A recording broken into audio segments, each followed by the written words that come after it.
everyone, welcome to the My Emotions Matter podcast, where we discuss ideas and knowing oneself, improving relationships, and living a life of purpose all under 10 minutes. This podcast is brought to you by My Emotions Matter, an education company that creates self-reflective learning experiences to develop emotional intelligence in students, teachers, and working professionals. Know more about us by following our social media and also visit us at www.myemotionsmatter.com. I'm your host, Sagar Satyal. And I'm Bhavana Shrestha. Firstly, welcome back to the podcast after a week's break.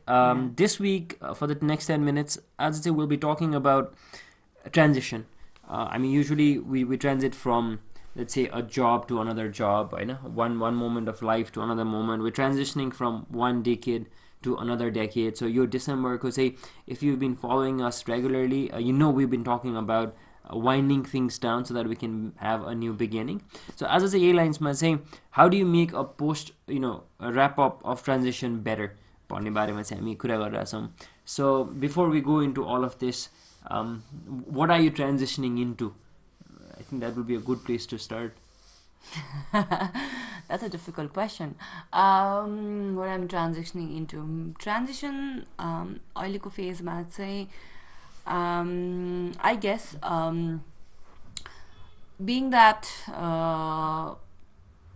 this CEO word, मैले एउटा एपिसोडमा भनेको थिएँ, this CEO word हुन्छ नि जुन CEO भनेर कम्पनीको, it a little bit frightened me के सुरुमा चाहिँ पहिले डर लाग्थ्यो. That's why I don't use that word.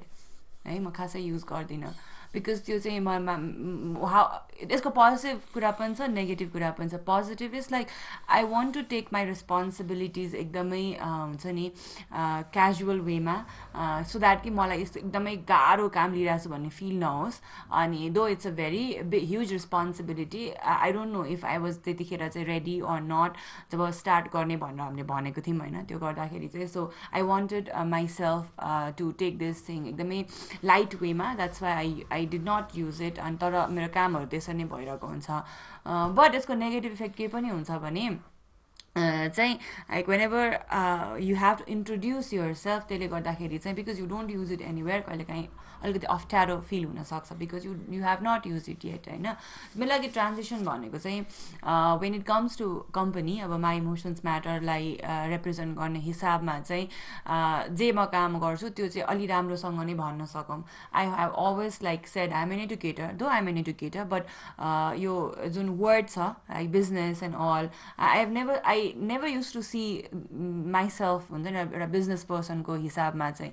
And maybe मेरो लागि एउटा ट्रान्जिसन भनेको चाहिँ 2020मा to come up as a हुन्छ नि बिजनेस पर्सन कि okay I am an educator because like अब चाहिँ slowly even like I gain a lot of confidence कि आई क्यान बी द्याट भन्ने खालको कन्फिडेन्स पनि छ. प्लस म यसमा राम्रो रहेछु भन्ने खालको फिलिङ्स पनि थियो, पनि बिस्तारै डेभलप गरिरहेको छु होइन.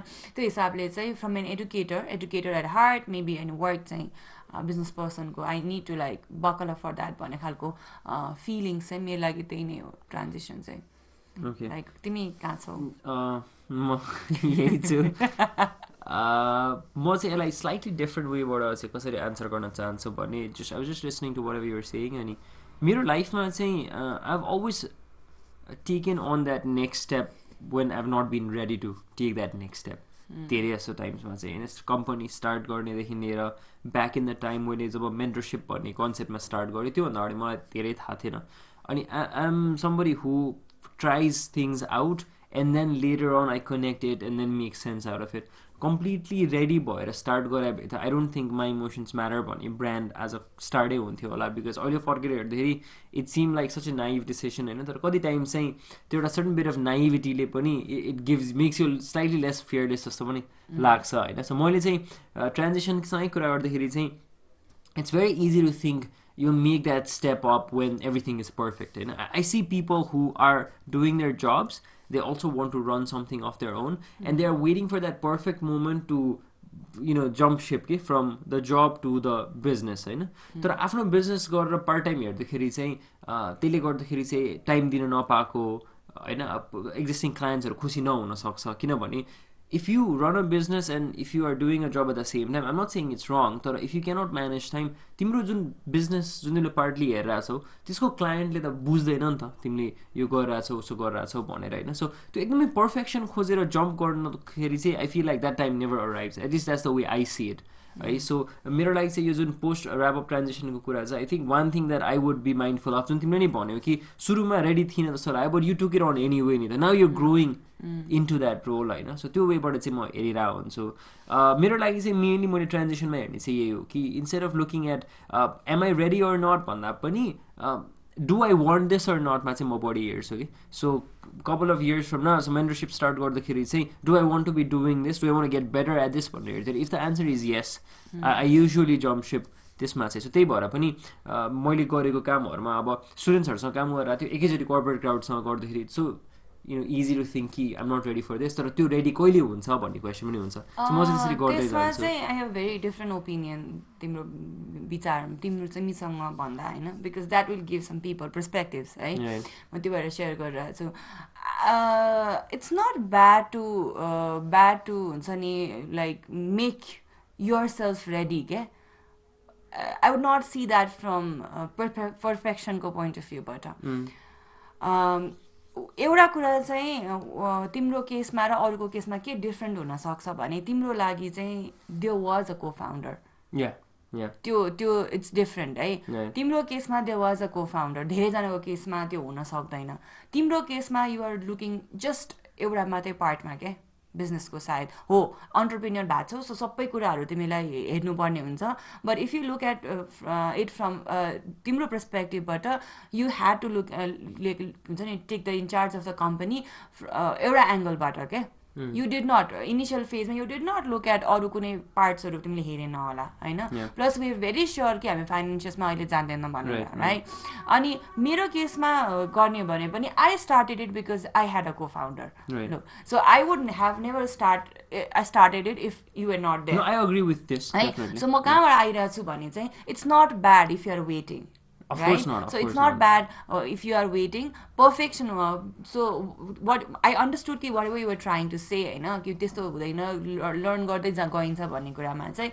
बट इट्स अल्सो कि नट ब्याड कि तिमी वेट गरिरहेछौ कुनै पनि कुरामा अनि यु थिङ्क द्याट त्यो टाइम आउँछ भने तिमी कन्फिडेन्ट छौ भने त्यसलाई पनि लिएर जानुपर्छ भन्ने चाहिँ मेरो भनाइ हो होइन. अनि तिम्रो लाइफको ट्रेजेक्टरी र अरूको लाइफको ट्रेजेक्टरी कम्प्लिटली डिफ्रेन्ट हुनसक्छ. सो म चाहिँ केमा पनि छैन. सो म चाहिँ केमा यो अग्री गर्दिनँ भने द्याट के भन्छ you cannot continue doing part time or full time job भन्ने कुरामा चाहिँ अन्टरप्रेन्योर भएर पार्ट टाइम गर्न हुँदैन होला भन्नेमा चाहिँ म बिलिभ गर्दिनँ. किनभने के हुनसक्छ भने यु हेभ टु बी हुन्छ नि accountable to both of your responsibility. So तिमी कति टाइम अलोकेट गर्छौ भन्ने कुरा चाहिँ हो क्या. सो बाई नेचर है तिमीले भनेको केससँगै जोड्दाखेरि चाहिँ अग्रिङ तिम्रो पर्सपेक्टिभमा चाहिँ बाई नेचर के हुनसक्छ भने if you see your self किनभने तिमी पार्ट टाइम काम गरिरहेको छौ वा आफ्नो जब पनि गरिरहेको छौ भने that means you are like worrying about your future कहिले कतै अनसर्टेनिटी डराइरहेको छौ नि त होइन. त्यो भनेको तिम्रो केस अहिलेको प्रेजेन्टमा पनि त्यस्तो हुनसक्छ क्या. तिम्रो लाइक फ्यामिलीलाई हेल्प गर्नुपर्ने हुनसक्छ, तिमी आफै सर्भाइभ गरेको हुनसक्छौ. You might be living away from your family. So एक्लै गर्नुपर्ने हुनसक्छ होइन. सो त्यो केसमा चाहिँ what that person is to understand is जति तिमीले फुल टाइम दिँदाखेरि तिम्रो कामहरू अगाडि बढ्न सक्थ्यो त्यो चाहिँ सक्दैन होइन. That's why you have to make sure कि तिमी पार्ट टाइम गरेको कामलाई कसरी हेर्छौ र तिम्रो कम्पनीलाई you have to be ready to हुन्छ नि टु in a way क्या to accept the fact that कि your company जुन तिम्रो कम्पनी चाहिँ 2 वर्षमा अगाडि बढ्थ्यो होला तिम्रो फुल टाइम दिँदाखेरि त्यो चाहिँ 4 वर्ष लाग्न सक्छ क्या. त्यो चाहिँ हेर्न पर्ने हुन्छ होइन. So that is what transition means होइन. कहिले काहीँ चाहिँ त्यो लङ र सर्ट हुनसक्छ. सो अलिकति तिमीले भनेको केसमा चाहिँ म त्यसमा चाहिँ डिसअग्री गर्छु कि जम्प गरेर गइहाल्नुपर्छ भन्नेमा चाहिँ होइन. So but what I agree is like सबै यो भनेको चाहिँ ग्रोथको प्रोसेस हो क्या. तिमी रेडी फेरि कहिले पनि त्यस्तो चाहिँ हुँदैन. आइ एम जस्ट सेइङ कि फिजिकल कुरामा रेडी क्या लाइक फाइनेन्सियल कुरामा रेडी हुनुपर्ने, टेक्निकल कुराहरूमा रेडी हुनुपर्ने, कतिवटा कुरा होइन यो यति म्यानेज गरिसकेपछि यतिमा सेभ गरिसकेपछि maybe I would like go for it भन्ने हुनसक्छ होला सो त्यसरी चाहिँ No, I हुनसक्छ agree with whatever you're saying. I'm just sharing my perspective because I'm not the kind of person who would be able to balance both of these. Yeah, you have to And mention this yeah, funny when yeah. you're saying I've, that. and I'm seeing that, I've seen people around जोसँग चाहिँ कहिले time चाहिँ म notice गर्ने भएको भएर चाहिँ यो ब्यालेन्स गर्न मान्छेहरूलाई गाह्रो भइरहेछ है and they not being very communicative about it and यसले गर्दाखेरि चाहिँ अरूलाई के इम्प्याक्ट पर्न जान्छ भन्ने कुराको अवेरनेस नहुँदाखेरि चाहिँ अफेक्ट हुन्छ होइन तिमीले भनेको कुरासँग चाहिँ म कसरी कनेक्ट गर्छु भने चाहिँ ट्रान्जिसन गर्ने फेजमा चाहिँ ओके आई थिङ्क आफैमा कुन ट्रान्जिसन हो नि you doing a job you do also one start a business त्यो आफैमा नि एउटा ट्रान्जिसन हो because without leaving your job you're starting a business होइन आफूले त्यो फुल टाइम नदिँदाखेरि चाहिँ अरू कसैलाई इन प्लेस राख्ने हो कि कम्युनिकेसन गर्नलाई के गर्नलाई हुन्छ that could be one part to making that transition smooth होइन अब तिमीले भने जस्तो अगेन त्यो होइन सबै कुरा छोडेर म जम्पसिप भन्ने कन्सेप्ट छ भने पनि त्यसको पनि again certain pros and cons हुन्छ त्यसको ट्रान्जेक्सन कसरी गर्ने त फाइनेन्सेस त्यही लेभलको नहुन सक्ला हाउ डु यु म्यानेज होइन and I absolutely agree with you कि को फाउन्डर हुँदाखेरि चाहिँ इट हेल्प्स तर यो चाहिँ I don't think just from an entrepreneurship perspective मात्र होइन I think applying for a new job as well पनि होइन so one angle to this could be अर्को जबको कन्फर्मेसन नआएसम्म I will not leave my older job because this money बिचको time is very important for me or somebody else might say कि होइन नछोडेसम्म त तिमीलाई त्यो अर्ज नै आउँदैन तिमी you'll become more desperate and then maybe you'll put more into that effort भने it's just a matter of perspective of course that's there तर again it comes down to understanding yourself and then doing it and अरूले जे गरेछ त्यसको भरमा मात्र गर्न गयो भने चाहिँ अलिकति मिसम्याच हुन जान सक्छ जस्तो लाग्छ यो सेन्समा चाहिँ so yeah I think these two perspectives just balances things out because at the end of the day हाम्रो जस्तो टपिक हाम्रो जस्तो डोमेनमा चाहिँ it's very hard to be very prescriptive and say यस्तै नै हुनुपर्छ it all comes down to you understanding yourself and your life experiences so आजको reflective question चाहिँ एउटा चाहिँ म सोध्न मलाई maybe if that suffices that's fine or maybe you want to add something to that I think मेरो लागि चाहिँ के हुन्थ्यो होला भने usually चाहिँ लाइफको ट्रान्जिसन फेजमा चाहिँ what are you like as a person and are you somebody who needs that support system to make that call or make that transition or do you go all in or do you like to keep your options and play it slightly safe which again is not bad but आफूलाई थाहा भयो भने चाहिँ helpful हुनसक्छ जस्तो लाग्छ so what are you like in transitional phases of your own life and this does not necessarily have to mean about entrepreneurship or business it could be about anything so मेरो question चाहिँ त्यही हो are you happy with that question yeah okay so alright then we hope you'll have this food for thought because as 2020 nears we're just making a lot of sense out of moving into that transitional phase and then just doing it the best way we can move forward so yeah that was it for this week's MEM podcast we'll be back again next Tuesday at 8 and until then